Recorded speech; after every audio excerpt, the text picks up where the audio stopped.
But you can go there, it's open to the public. You go on tours, you have to take your shoes off and you go inside, as I think one should everywhere. And it is just exquisite. Quite a large building. It isn't small, it's big, it's strong, it's quite muscular. And it's a series of planes. It's, again, from the same European source of architectural planes, but very influensed, of course, by Japanese architecture. Look at all this stuff. These are the paintings. The Farnsworth House. How did they make it? Well, you saw the framework there in the black and white pictures. You've got a H column up here. I've lost my pointer.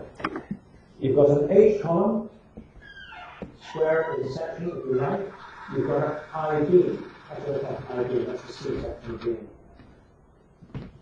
C section, which is sort of the same as an I section, but just slightly different configuration. So they had the beam and the column. And they put the two together, and they had holes they drilled through, and they bolted them. Can you see any bolts? No, you can't. Because once it was bolted, they went round underneath here, and welded them at the back, and welded them, well, I'm not sure if they welded them at the side here, but they certainly welded them at the back here, and then they cut these bolt holes off. You can just, I can just see that, I don't know what I'm looking for. There's the remains of a bolt hole, and there's another one. And they cut the bulkheads off, and they filled the holes with, well, they welded the holes solid and ground it flat again. So they ground away every indication of the structural process. So all you seem to get is a column and a beam, and they just seem to be fused. And this is why it looks like it almost be a marble building. It just is these perfect materials just brought together in a constructional solution. Well, while he was building this, which went on forever, in 1946 to 52 or something, I think. 46 to 51. Philip Johnson, the man of the exhibition in 1932, he was a very good designer. He saw the drawings, he probably saw the building going up in sight, and he thought, oh, I could do one of those. He had a plot of land, when I say plot of land, he had a large amount of land in New Canaan, which is in Connecticut. And he thought, well, I'll build myself a glass house as well. So he started his glass house after the Farnsworth House started, and he finished it before the Farnsworth House finished. And Mies was not happy. Well, he wouldn't be. This guy comes along and steals your idea. But did he steal the idea? It's a glass house. That's about as close as it is, because it's actually very different. It sits on the ground, it doesn't float, it is black steel, it's not white, it doesn't have bits extending. If we go back,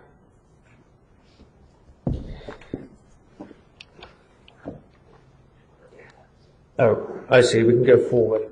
It doesn't have bits extending, it's got a brick base. It's a very different conception. There it is, sitting on a wooded site, on a crest of hill here, the ground falls away down to a lake. And what I really like is the way that the trees are reflected in the glass, and you can see them through the glass, and it almost makes the building sort of disappear. You can't work out really which side of the building these trees are. Are they coming through the building? It comes up here, you see it's up here. It's a very different type of house. On plan, it has, again, this very open space, whereas the Farnsworth House had a rectangular bathroom and kitchen core. This one has a circular bathroom core. It doesn't really have a kitchen. It has a low counter over there for food service. And the living space, as in Mies's architecture, is defined by a carpet and furniture positioned exactly and perfectly. And there's a cupboard unit there, and the bed is down here. And in those ways, it is like the Farnsworth House. But structurally and conceptually, it is very, very different. The White House raised off the ground, where the floor planes extend beyond the vertical. The roof extends beyond the vertical. The Black House set on the ground, where the roof and the corner column we meet. That is a contained box. This is a floating roof and floor building. That is how different they are. And don't think of them as the same, please, because they're not. And there's a very good book called The Modern Steel House you should read, which explains it. And it has this illustration that shows the plans and how different the plans are.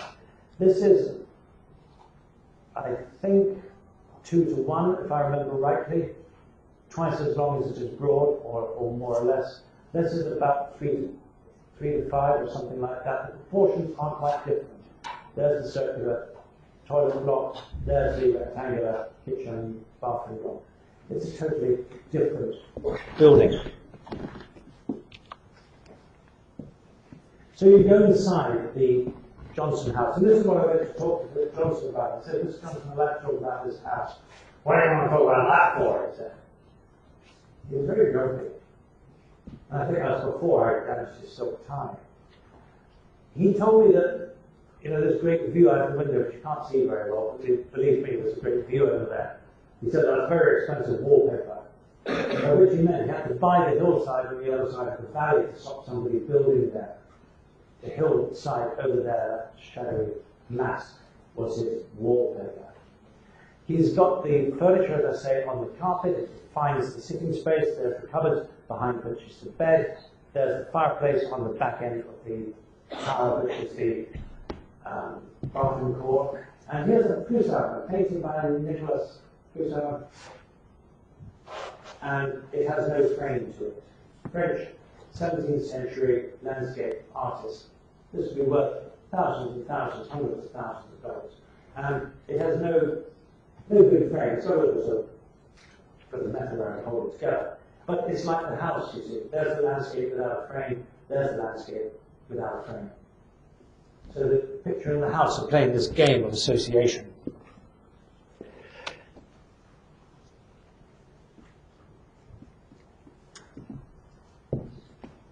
The daybed, Mies van der Rohe design, stools and chair, Mies van der Rohe design, and the house there with a view through to the landscape beyond. Again, this confusion of what is really inside and what is outside, the reflection makes that difficult to understand. And there's his bed. He would, of course, have the same problem. People would, well, there's a private estate, whereas the Farnsworth house, one could walk onto that land easily. This is a private estate, more difficult to get to, but should he wish to stay in that bed here, people could walk up and rub their noses against the glass. So what did he do? Just outside, he built another house there, which doesn't really have any windows. That's where he would go to sleep. That became the bedroom house. There's a couple of porthole round windows which you can't see. The idea is you've got a totally glass house and a totally brick house there, next to each other, connected by a pathway that runs across here. I think it's rather intriguing. And I could be sort of theoretical about this, and I could say, well, the Farnsworth house was this glass house built by Mies van der Rohe.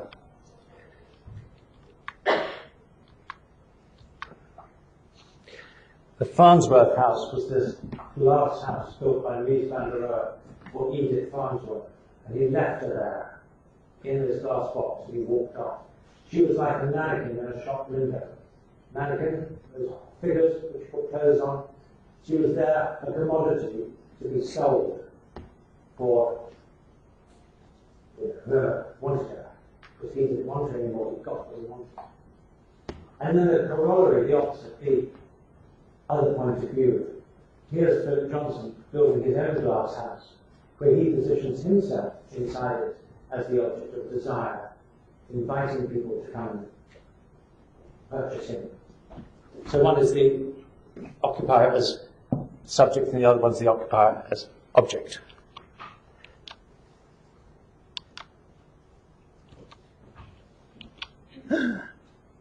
Philip Johnson and Mies van der Rohe made it up after a while and combined on this building, which is the Seagram building, this huge tall tower in New York. Seagram is a Canadian company making Canadian whiskey. And this has been parodied, it's been looked at as a large cardboard box in which you would get a bottle of whiskey. And this is in a sense I suppose the end of the run of these wonderful tower buildings. This is as smart and as rich, as important and as expensive as it could be. Why did Philip Johnson and Mies van der Rohe work on this together? Because it's in New York and Mies van der Rohe lived in Chicago and didn't have a New York architect's license, New York State architect's license. Philip Johnson did. So you need an architect registered in the state to build the building. So they joined up together and you get this really rather perfect building in so many ways. And it sits on a gridded plan, it sits back on the road. This is one of the interesting things. It doesn't use all the sites. It pulls back, it opens up at ground level, provides a terrace for the public with two waterfalls here and the main road, Park Avenue is down here. And I was there with my students from Nottingham University and I was starting to explain this. We were standing here and I looked around to talk to them and they'd all vanished. Every single one had gone.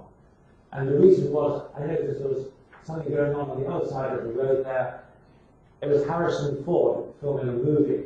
So they'd all shot over there to look at him and become bothered with the architecture. And what does one do? I don't know. And across the road from that is really one of the first buildings to come out of this way of making architecture that isn't by Mies van der Rohe, by a man called Gordon Bunshaft working for Skidmore, Owens and Merrill, S-O-N, Skidmore, Owens and Merrill. And it's called Lever House. And the difference, this photograph here on the left is taken from the terrace outside the Seaman building. There's the waterfall, for instance.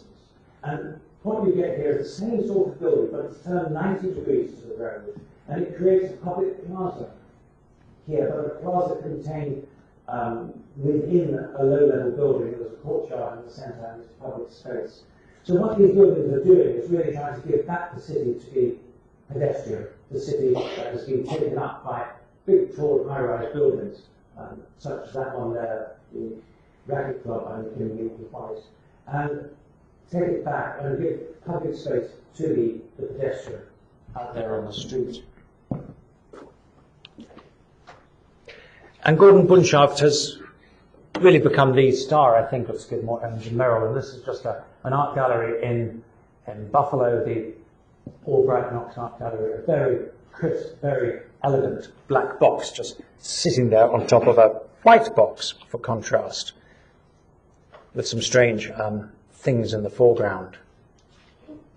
But I just want you to see how the language of this architecture has gone from something like the Barcelona Pavilion to the buildings on the campus at Illinois Institute of Technology, to Lakeshore Drive 860-880 in Chicago, to Farnsworth House, to Seagram, to an art gallery here in Buffalo. And that's one way of dealing with steel. The big, solid I-section beams, H-section columns. Another way is to make the steel incredibly thin. And this is what we get in California in the 1950s. The houses, which are now referred to as the case study houses or the case study program houses, promoted by a magazine called Arts and Architecture. The editor and owner was John Tenza, and he invited young architects who had interesting clients and were doing good buildings to offer their buildings to the magazine. The magazine would show the buildings from the design stage through to completion, and then the buildings would be open to the public. It was small private houses. And the idea was everybody would benefit. The architect would get publicity, the manufacturers of the building materials would get publicity. The result of that was that they would charge less for their product, therefore the owner of the house would get a cheaper building, but he'd have to open his house on 3 consecutive weekends to about 500 or 1,000 people. And it all began with this magazine, and it started in about 1946, when the program was really going. The first one or two houses, as you see in 1944, the first one or two houses were not built, they just remained on paper. And then in the late 40s, a few got built, all with timber frames.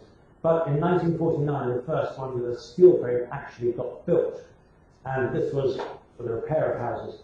The Case Study House 8 and Case Study House 9. Case Study House 8 was for Charles and Ray Eames, and it was designed by themselves. And it's a drawing of one of the earliest sketch designs down here. And on the adjacent plot of land for John and Tender himself, Case Study House 9. This was the site that John and Tender owned. He let the Eames build their house there, he built his house here. So we're going to go through these quite quickly because these are very much the content of your third year history course, which I teach on on steel houses really, but we concentrate on these ones here. But I want to show you this quickly in contrast to those big steel houses you've just been seeing, or tower blocks, whatever you want to call them, museums. This is lightweight steel, this is thin steel, this is steel that could almost be timber, but it isn't. The first was the Eames house. It was built in 1949. And it's two boxes set behind a row of eucalyptus trees that run along the front here. They're the eucalyptus trees. You get a pathway down the side here. The box nearest the carrier, you can just see it here. It's the studio, that's the main living space. And there's this pathway down here, which is outside the building, but sort of not because it's contained by the trees. And you're in California and you don't quite know where the inside and the outside end or begin. And the whole thing becomes this very lightweight structure, this very thin-walled environment, very Japanese, again, where you live inside and outside, as the Japanese did. Why do I promote Japan so much? Couldn't be because I've just finished writing a 450-page book on it. It is because California architecture owes an awful lot to Japan. They're both on the Pacific. They both have similar climates. They both have similar earthquake problems. And this building was built out of materials just from the building yard. Nothing special. Cheap materials, brought in, knocked into shape. Something like where's the dot gone there? Something like this structure here, this beam. This is the web, the eye section of the beam, as it were, the thin bit. Those are the flanges at the bottom and at the top. And that's just welded onto this column, very rough spot welding, and then the metal plates put on there to stop shear forces breaking the column off from the beam. It is very pragmatic, very much backyard building, nothing like the Farnsworth House. Another case study house, the one from 1950, was by Raphael Soriano. This is an original photograph that Raphael lent me, and I copied it. It shows the house when it was open to the public. There's the sign saying Case Study House Program. This is the picture taken in 1950. The house was a steel frame. You then use the factory as the place to make the house. Once you've got the frame there, you bring in the walls, you bring in the windows, you bring in the furniture which is part of the wall. And you bring in your car. You park the car here, there's two cars, there's a triangular, like that, and there's the house. All within a framework. But you also bring in the outdoor space.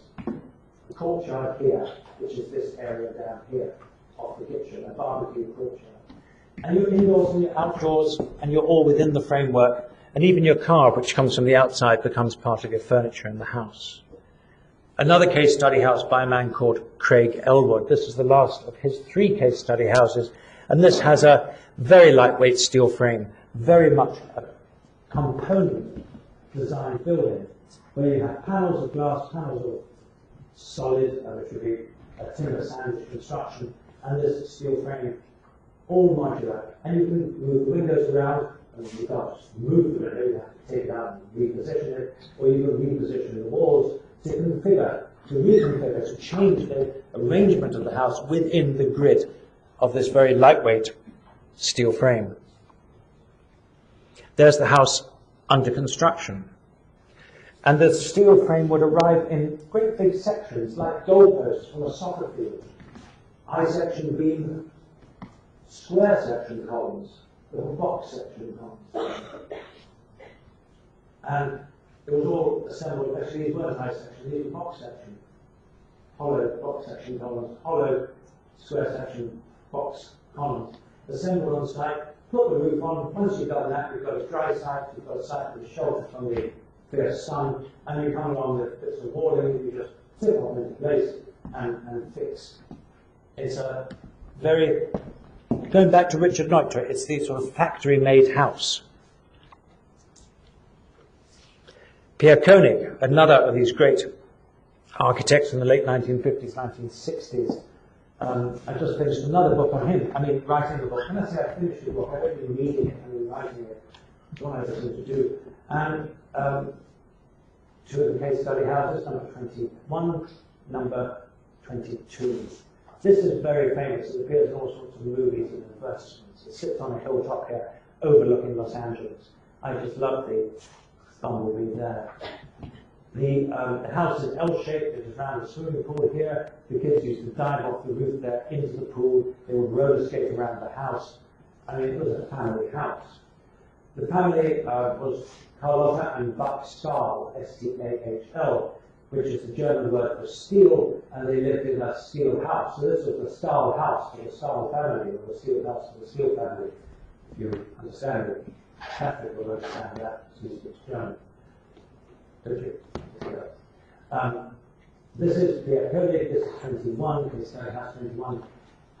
A design that is reduced to the minimum of how can I say it, most refined technology.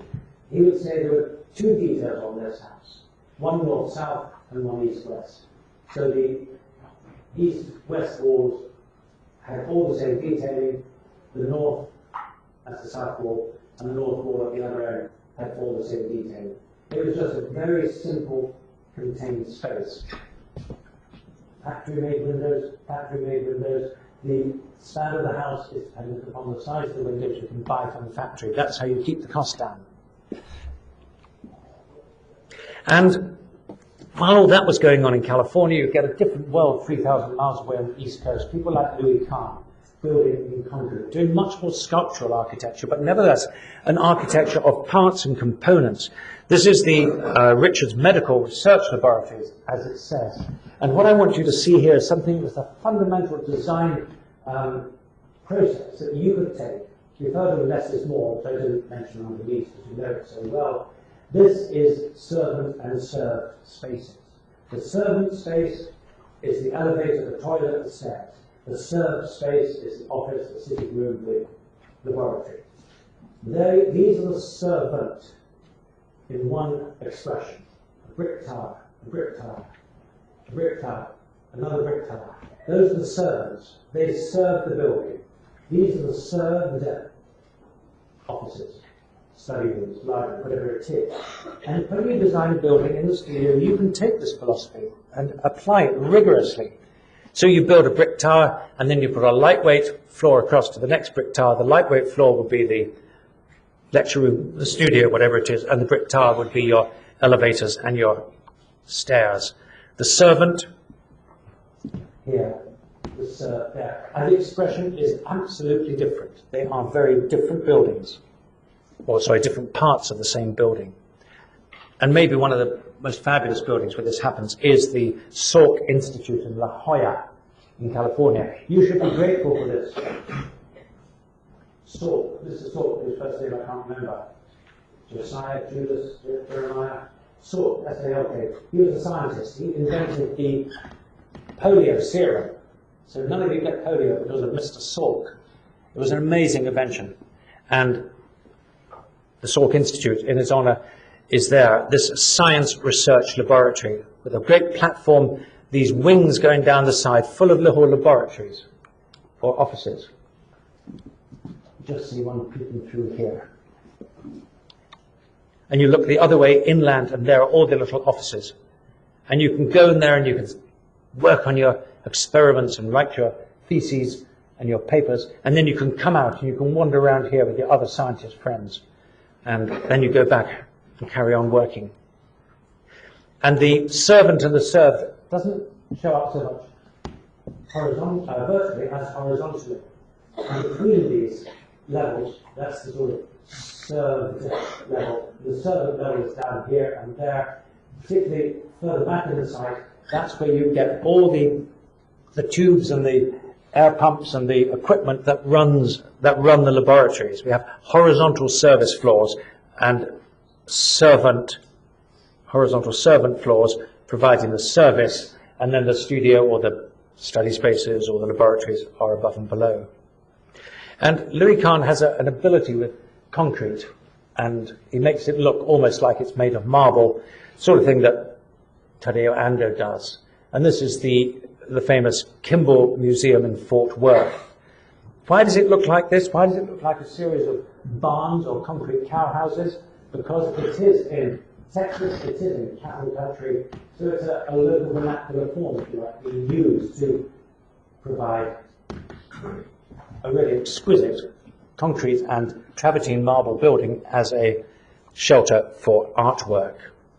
There's a light trough in the ceiling. The light comes in at the top, it bounces off the trough, comes down the walls. So the light comes in at the top, bounces off this trough, down the walls here. And you get this little arch of light at the end. The end panel of travertine marble is pushed into the end of that open concrete frame. Looking at from the other side. Travertine marble comes from Italy. And this is the concrete, high quality concrete finish. So these are aphorisms. These are things you need to remember. The whole post-war things. Now you remember this on your way out. Less is more. Louis van der Rohe said less is more. As less you put in it, the more good it is. Reduce, reduce, reduce. When you're cooking in the kitchen, you boil away the excess water and you get a very rich roux or something at the end. I'm not a cook. Less is more. Remember that one. Doing a house is so much harder than doing a skyscraper.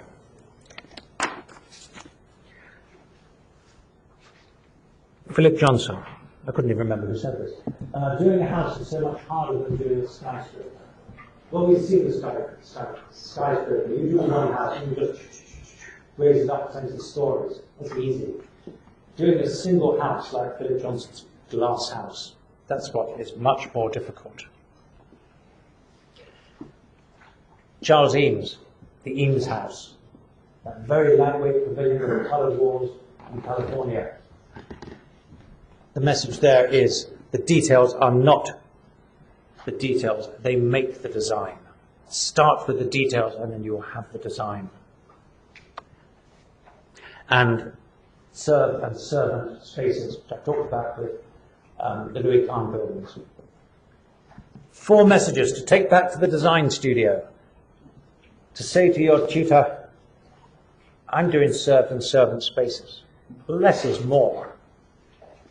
I'm starting with the details and then figure out the floor plan later. If you can do that, you're doing well.